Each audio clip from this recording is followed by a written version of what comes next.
What if Sansa, not Bran, took the Iron Throne? Let's explore the depths of it in the video. The Dragon Pit lies in ruins, its ancient stones scorched black from 100 years of dragonfire, and one very recent one. Snow drifts through the broken dome, settling on the shoulders of the last great lords of Westeros as they gather in a circle to decide what happens now that a fallen queen is gone and a kingslayer stands among them in chains that aren't really chains at all. Jon Snow kneels at the center, Grey Worm's spear poised before him, and the entire realm holds its breath. Tyrion Lannister rises first, his wine gone, his family gone, his voice raw from grief he hasn't had time to feel yet.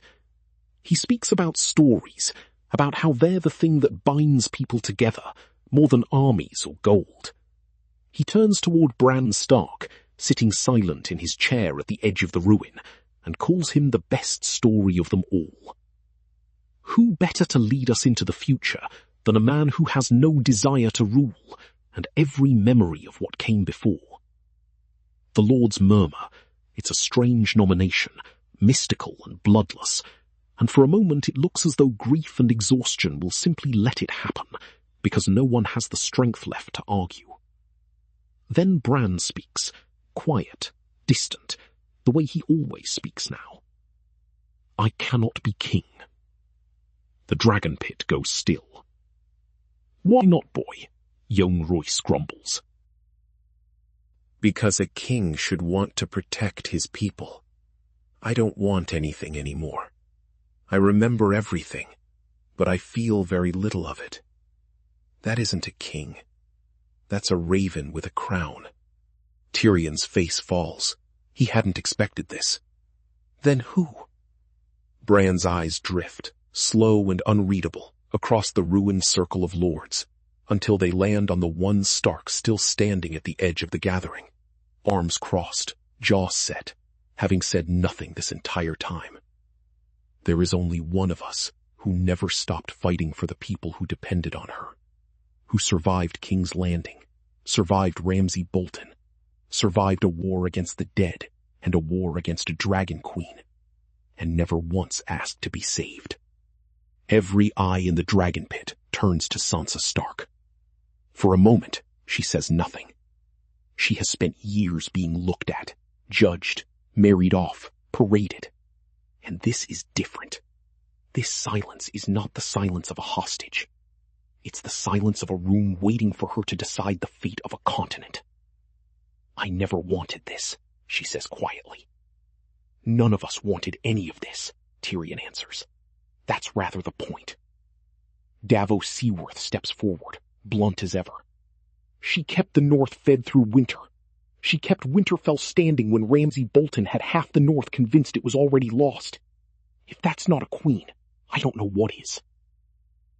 Yara Greyjoy snorts from the back of the circle.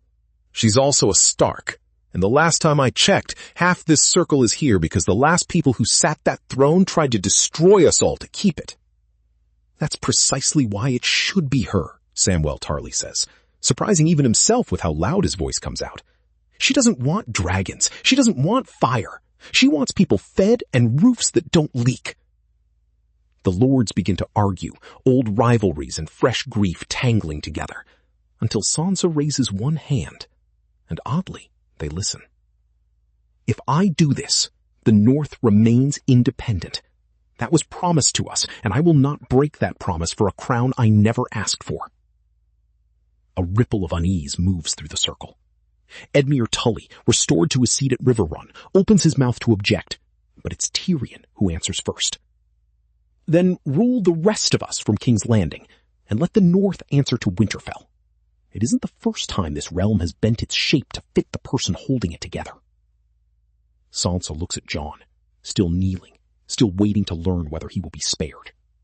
She looks at Arya, arms folded, unreadable as always. She looks, finally, at Bran, who simply nods once, as if he already knew this was always where the thread led. Then, I accept, Sansa says, on one condition. Jon Snow lives. He made a mistake trusting the wrong queen. He did not make the mistake of loving the wrong family. Grey Worm's grip on his spear tightens. Grief and fury both still roar in him, but it's Sansa's calm, immovable stare that eventually makes him lower it. Exile to the Night's Watch, not the final punishment. It is the first decision Queen Sansa Stark makes, and it will not be the last time her mercy costs her allies. Weeks later, King's Landing is still choked with ash when Sansa arrives to take the throne that was never meant to be hers. The city that once paraded her as a hostage now kneels as she walks through streets still smoking from dragonfire. The Iron Throne itself sits twisted and half-melted from Drogon's grief, and Sansa refuses to sit on the wreckage of it. "Melt the rest of it down," she orders. "We don't need a chair built from 1,000 years of swords turned against men's backs to remind us what this realm is capable of." Tyrion, newly confirmed as her hand, arches an eyebrow. "That throne has terrified 20 kings into some form of humility, Your Grace. What replaces it?" "A table, long enough for every kingdom to have a seat." It's a small thing, a single order on her first day, but word of it spreads through the capital and then the realm faster than any battle report ever could. The girl who survived the Lannisters wants a table, not a throne. Small folk who have never once cared who sits in King's Landing find themselves, for the first time in years, curious about the answer. Not everyone is convinced so easily. In the ruined yard outside the Red Keep, what remains of the Unsullied stand in perfect, silent ranks, and Grey Worm has not forgiven anyone for the mercy shown to Jon Snow, least of all the new queen who granted it. "He took my queen from me," Grey Worm says, when Sansa comes to speak with him herself rather than sending a messenger. "And you let him live." "I did. Because more bloodshed will not bring Daenerys back, and it will not bring your people the peace you fought across an ocean to find. Peace was supposed to come from her, from dragons, from fire ending slavery everywhere it existed. Then let it come from something else now. Sail home to Narth, all of you, with more gold than any army has ever been paid to leave in peace, and my word, given freely, that no ship of the 7 kingdoms will trouble your shores as long as I hold this crown." Grey Worm studies her for a long, silent moment, grief and fury still warring behind his eyes. He does not thank her. He does not forgive her either.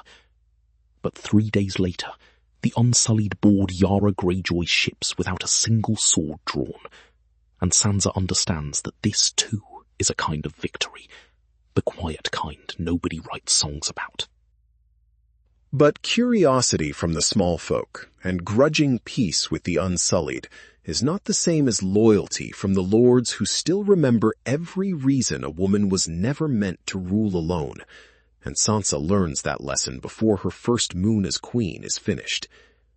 In open council, a Vale lord says it plainly, before he understands quite how badly he's misjudged the room. The last woman who ruled this city alone left half of it in ashes out of spite. Forgive us if we're not eager to repeat the experiment. The hall goes cold. It's Brienne of Tarth, standing at Sansa's shoulder in her white cloak, who answers before Sansa can. The last woman who ruled this city was never taught what it costs to actually care for people, rather than simply rule over them. I have served this queen through winter, through war, and through more grief than any of you sat through in your own halls. I would follow her through fire before I followed most of the men in this room across a courtyard. Sansa says nothing at all, and lets the silence do the rest of the work for her. In the Vale, young Lord Robin Arryn, barely more than a boy grown too fast under Littlefinger's old shadow, receives a visit from men who once served Petyr Baelish and never quite stopped serving his ambitions after his death. They whisper the same poison Baelish always whispered, that a Stark queen without dragons or gold is a queen who can be replaced, that the Vale answers to no one who hasn't earned its swords the old way. Marry a queen to House Aaron, one of them murmurs to Robin, and the Vale becomes the true power behind the throne. Isn't that what your aunt would have wanted? Robin, uncertain and easily led exactly the way his tutors always feared, sends a raven south. Not a threat, not yet. An offer of marriage, wrapped in the language of alliance, but underneath it, unmistakably, an ultimatum. Sansa reads the letter twice in her solar, and for a moment her hand trembles, not from fear, but from something closer to fury. He thinks I'm still the girl Littlefinger married off for leverage, she says. Tyrion studies her carefully. Are you going to refuse him? I built the North's survival with my own hands, Lord Tyrion. I did not do that so I could hand my crown to the next man clever enough to ask for it. Her refusal is polite and precise and utterly unmistakable. She thanks Lord Robin for his loyalty to the realm and reminds him, gently, that the Vale's knights swore themselves to the Iron Throne, not to whichever lord happens to be sitting nearest to it. It is not a threat. It reads exactly like one anyway. The letter that arrives back from the Vale a fortnight later is colder. Robin does not declare open rebellion, not yet, but he stops sending grain south, stops answering summons to court, and Sansa understands precisely what that silence means. The first crack in her new realm hasn't come from an army. It's come from a boy who never learned there's a difference between being feared and being needed. Then, far across the narrow sea, a second and far more dangerous problem finds its way to her table. A raven arrives from Dorne, carrying reports Tyrion reads 3 times before he brings them to Sansa himself, his face paler than she's ever seen it. There is a man in Volantis calling himself Aegon Targaryen, 6th of his name. He claims to be Rhaegar's true son, smuggled out of Westeros as an infant and raised in secret while everyone believed him murdered during Robert's rebellion. Sansa's stomach turns cold. Another one. This one has the Golden Company behind him, 10,000 sellswords, war elephants, and a very convenient story about a mad queen's death clearing the way for the rightful heir to return. Whether the man is truly Rhaegar's lost son, or simply the most ambitious liar Essos has produced in a generation, hardly matters to the lords who begin, quietly, to wonder if a Stark queen without a drop of dragon blood can really hold what a Targaryen invasion might come to reclaim. Sansa feels the ground shifting beneath her before a single soldier has even landed. She calls her small council together in the ruins of the Red Keep solar, half-repaired, drafty, lit by too few candles for the size of the problem in front of them. If he lands with the Golden Company, we cannot match them in open battle. Not yet. Not with the North still recovering and half the Reach's granaries burned. Sir Davos leans over the map. Then we don't fight him in open battle. You have a better idea, Lord Davos? I have several years of experience not fighting fair, Your Grace.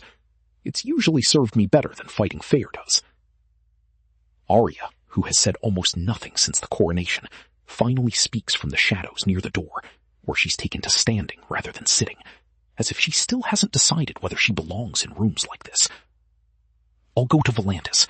If this man really is who he claims to be, I want to see his face before he ever sets foot on Westerosi soil. Sansa hesitates.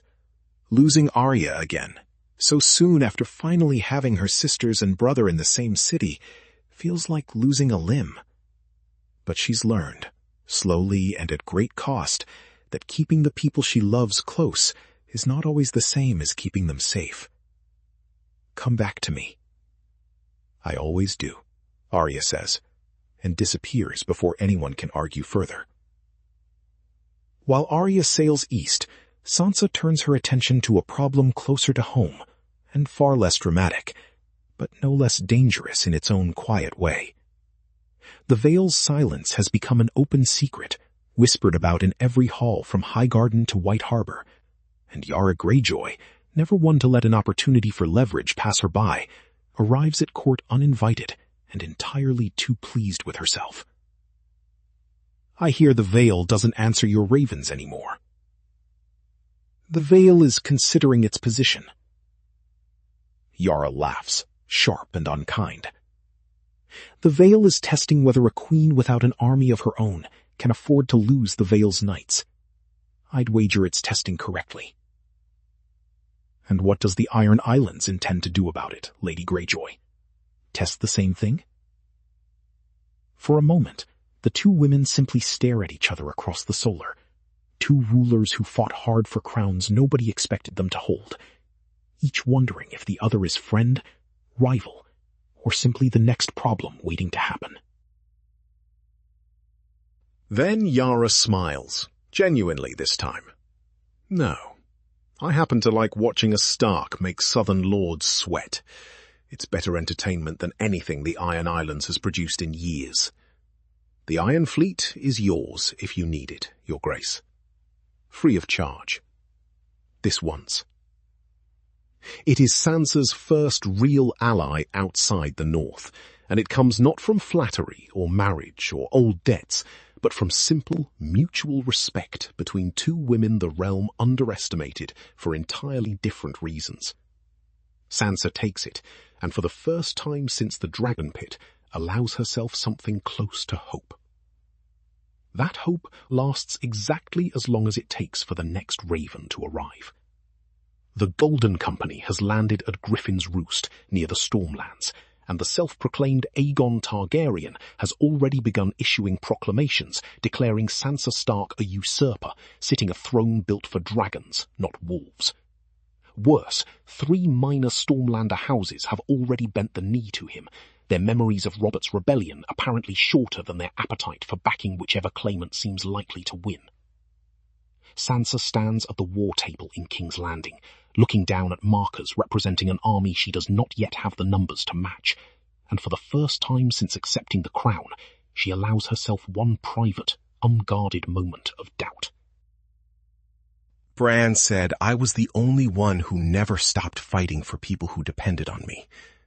I don't know if that's enough to win a war. Tyrion, beside her, doesn't offer false comfort. He never has. It won't be. But it might be enough to win everything after the war, which is a rarer thing than winning the war itself. Sansa sends riders to every corner of the realm that still owes her loyalty. The North answers immediately. Northern lords who remember exactly what a false king cost them once already and have no intention of watching it happen twice. The Reach, still scarred and hungry, answers more slowly, but answers. Dorne, cautious as always, sends word that it will judge this Aegon's claim for itself before committing a single spear either way. The Vale sends nothing at all, and its silence now is its own kind of declaration. Dorne's answer arrives last, carried by an envoy who watches Sansa for a long moment before speaking, the way Dornishmen have watched every Iron Throne claimant for 100 years and more. Dorne does not forget what Targaryens have done to us, real or false. But Dorne also does not forget what it means to be ruled by someone who never once set foot on our sands to ask what we needed. Convince me you're different, Your Grace, and Dorne is yours. I can't promise you dragons, or gold, or vengeance for wrongs done before I was born.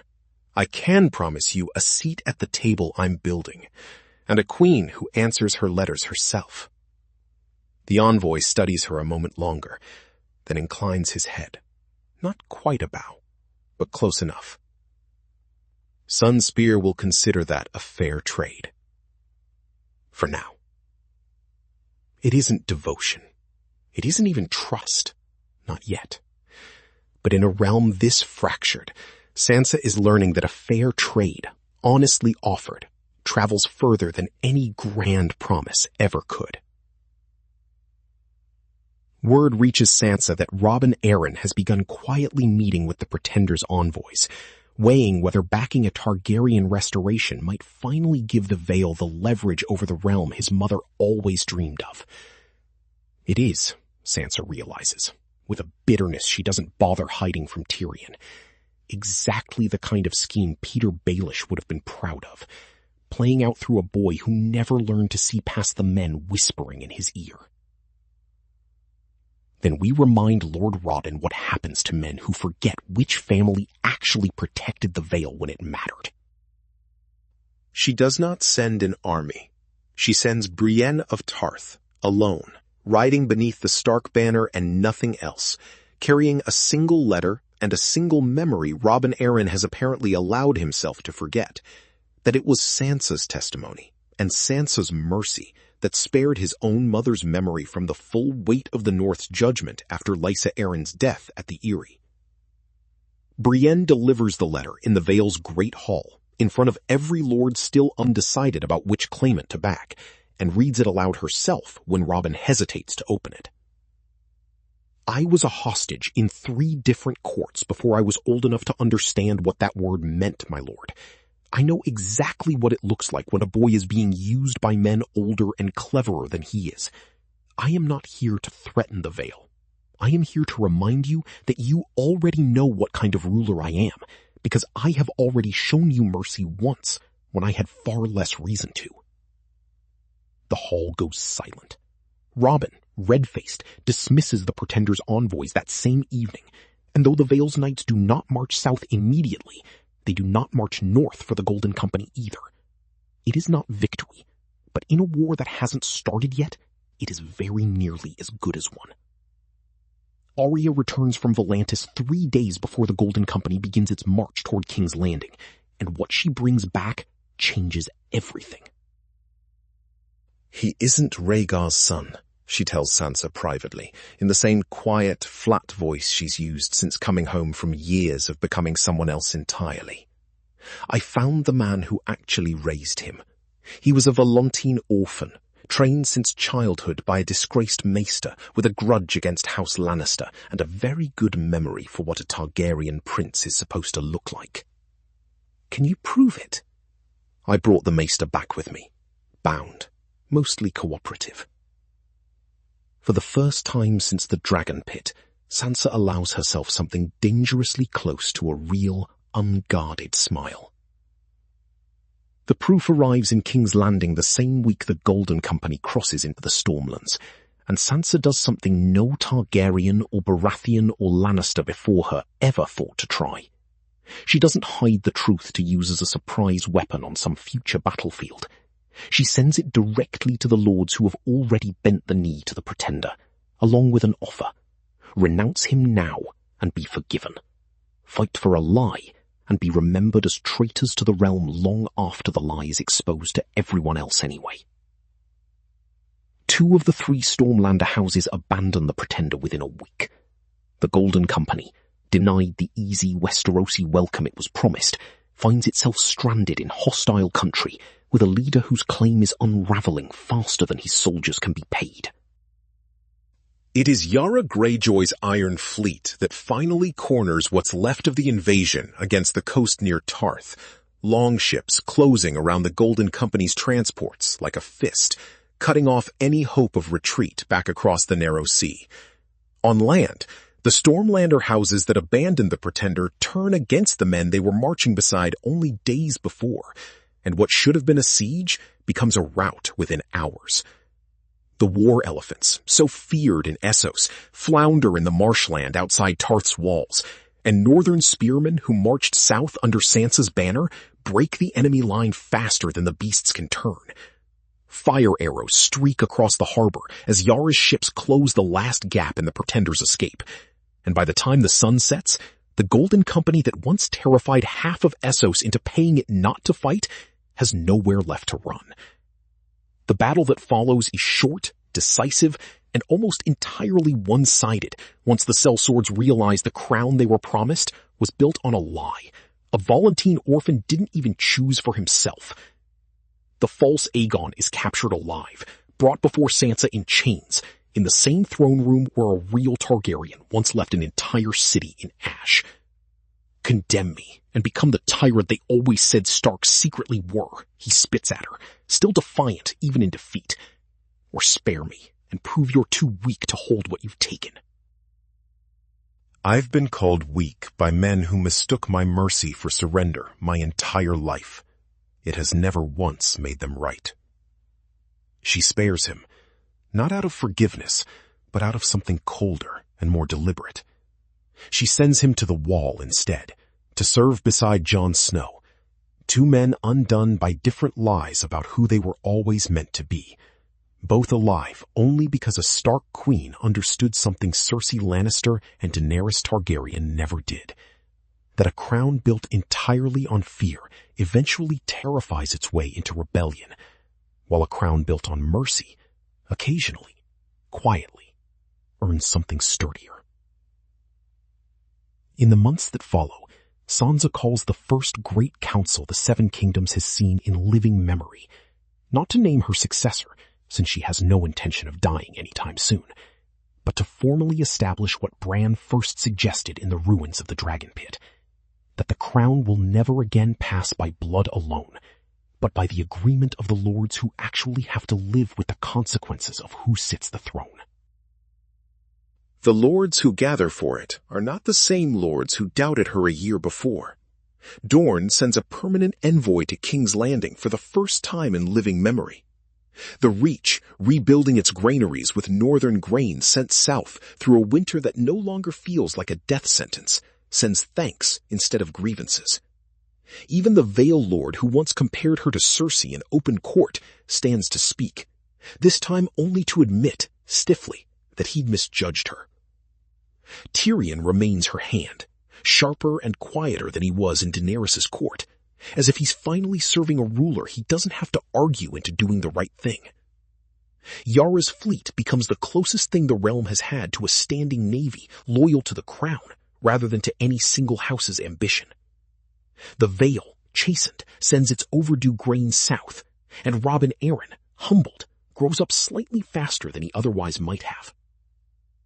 Jon Snow lives out his exile beyond the wall, and Sansa writes to him more often than any queen strictly needs to write to a brother who broke his own oath twice for people he loved. Arya, true to her word, comes home, though everyone who knows her understands it will never quite be for good. Late one evening, Sansa stands on the balcony of the Red Keep, looking out over a city finally beginning to rebuild itself out of ash rather than fear, and Tyrion finds her there, wine in hand, the closest thing to peace either of them has felt in years. "Any regrets, Your Grace?" "I used to dream about becoming a queen when I was a little girl in Winterfell. I imagined silk gowns and handsome princes and songs written about me. And now? Now I mostly dream about a table long enough for every kingdom to have a seat, and nobody left hungry enough to need to fight over the head of it." Tyrion raises his cup toward her, something between a toast and a quiet, genuine respect neither of them expected to find in each other back when they were forced into a marriage neither of them wanted. "That, Your Grace, might be the most dangerous ambition anyone's ever had for this realm. Far to the north, beyond a wall that no longer needs defending against the dead, only against the cold itself, Jon Snow reads his sister's latest letter by firelight, and for the first time in a very long time, allows himself to believe the Seven Kingdoms might actually be in better hands than his own ever were. The girl who was once traded like a piece on someone else's game board now holds the entire board in her hands, and she is, against every expectation the realm ever had of her, remarkably good at the game. That's our theory. Westeros is a land filled with exciting stories and possibilities, and we love exploring them. If you want to accompany us on this journey across the Seven Kingdoms and beyond, then please like, share, and subscribe to our channel.